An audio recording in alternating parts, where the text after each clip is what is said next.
Imagine the founder of Stoicism taking his final steps through the streets of Athens. Zeno is old, his life is coming to an end, and the man who created the Stoic school is about to disappear. But his philosophy is not yet secure. The school he built still needs someone capable of carrying it forward. At this critical moment, two very different men emerge. One was a poor former boxer who worked at night carrying water just to afford his studies. The other would become one of the greatest logical minds of the ancient world. Their names were Cleanthes of Assos and Chrysippus of Soli. One would give Stoicism a deeper spiritual dimension. The other would turn it into an incredibly sophisticated philosophical system. Zeno started the fire, but these two men would keep it burning.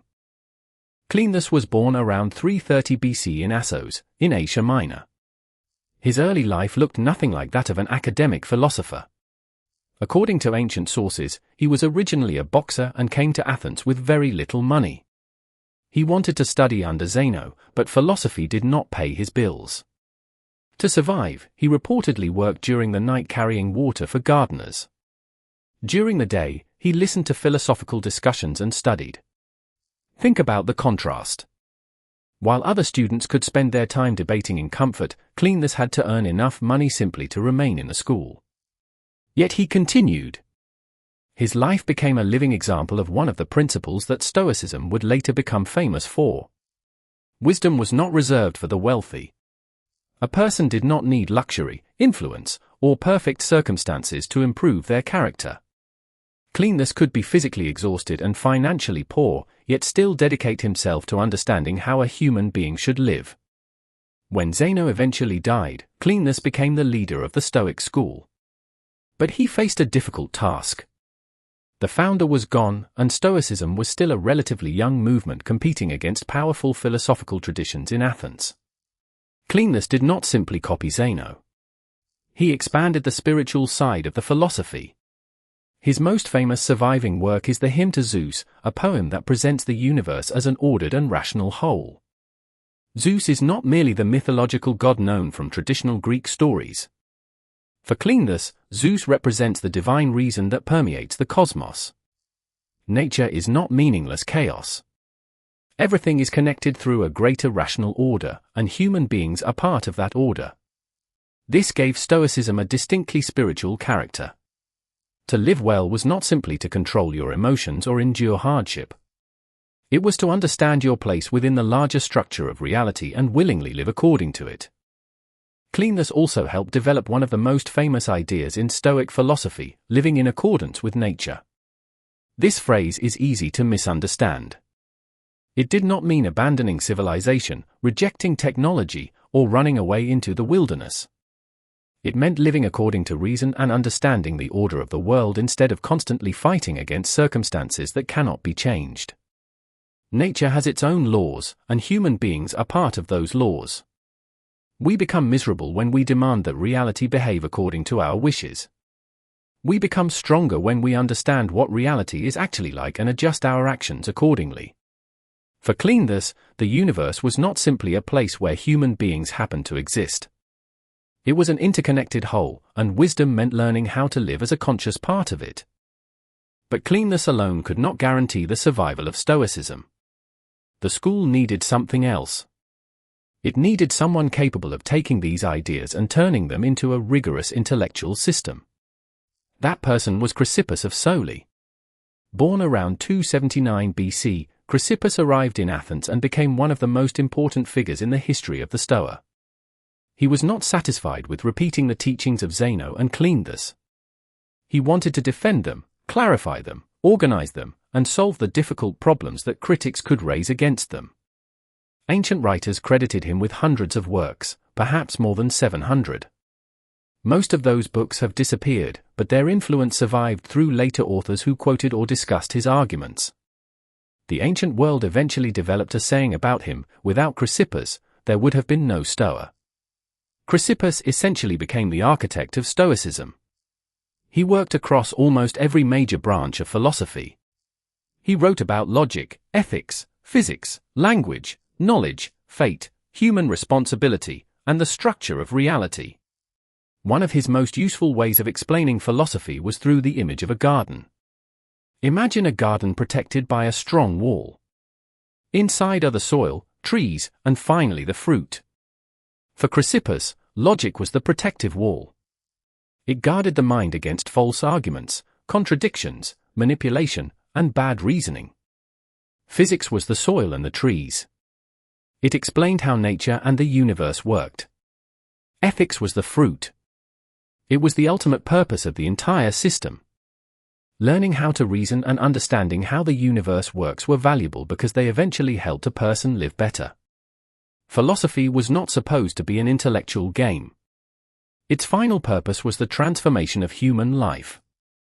One of Chrysippus' greatest challenges was the problem of fate. Stoics believed that the universe followed a rational chain of causes. Everything happened within a larger order. But this immediately created a difficult question. If everything has a cause, are human beings actually free? If fate determines what happens, why should anyone be praised or blamed for their actions? Chrysippus developed a famous analogy involving a cylinder and a cone. Imagine pushing a cylinder. The external force begins the movement, but the cylinder rolls because of its own shape. A cone would react differently to the same force because its internal structure is different.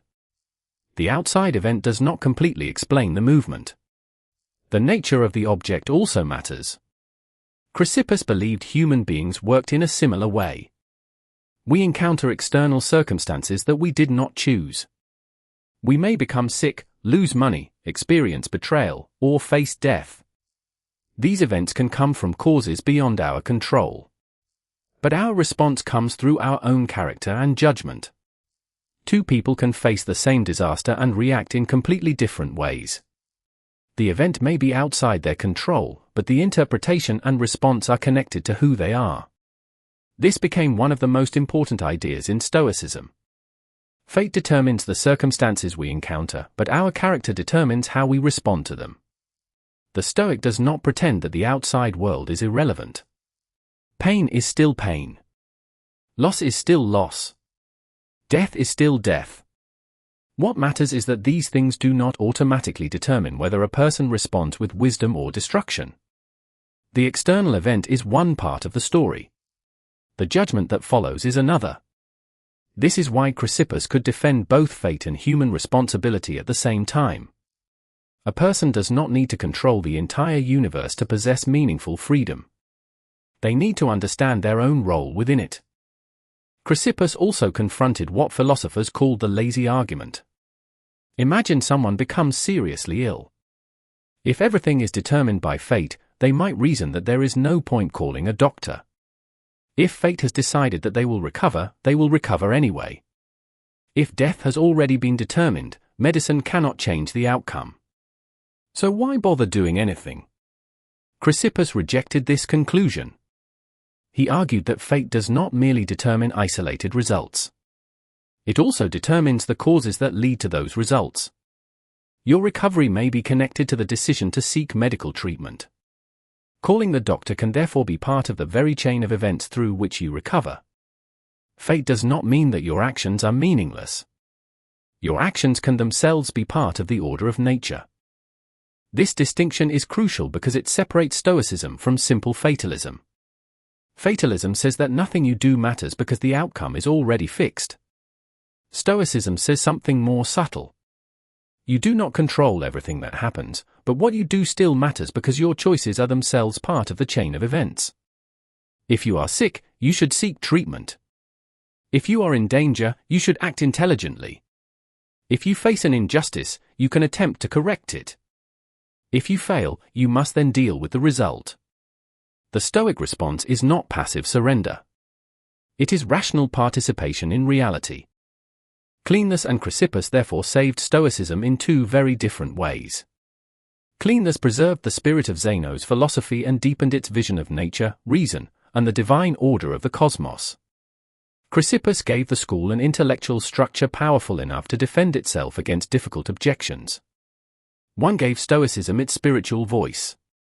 The other gave it its logical machinery. One showed why human beings should align themselves with the order of nature. The other tried to explain how freedom and responsibility could exist inside a universe governed by causes. Zeno had started the movement, but his death could easily have become the beginning of its decline. Instead, two very different men appeared at exactly the moment the school needed them. A former boxer who carried water through Athens at night and a relentless thinker who filled hundreds of books with arguments took the philosophy of one dead teacher and transformed it into something much larger. Zeno created the foundation. Cleanthes kept the flame alive. Chrysippus built the structure around it. And because of them, Stoicism did not die with its founder. It survived Athens, survived the Greek world, entered Rome, influenced emperors and philosophers, and eventually reached people thousands of years after Zeno first began teaching beneath the painted porch.